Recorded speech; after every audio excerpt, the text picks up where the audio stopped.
我哋學校咧就1946年建校，今年係80週年㗎啦。咁當時咧，我哋80年前咧創辦我哋嘅機構叫港九勞工教育促進會，簡稱勞教會啦。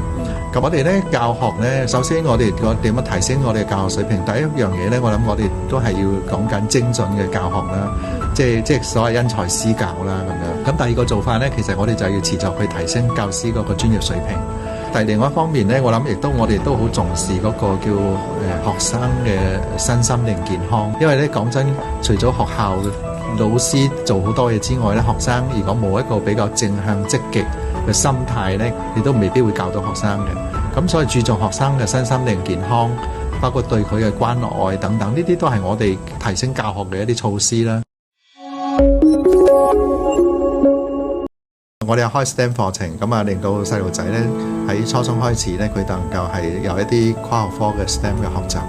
除咗係硬件課程之外咧，校本課程之外咧，其實我哋都積極推動學生咧去參加本地同埋內地或者大灣區嘅一啲比賽啦。希望透過呢啲咁樣嘅交流啊、學習啊，能夠係或者比賽啊，能夠去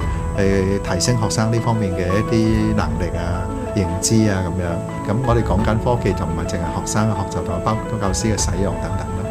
咁呢度係我哋即係未來要奮鬥嘅方向啦。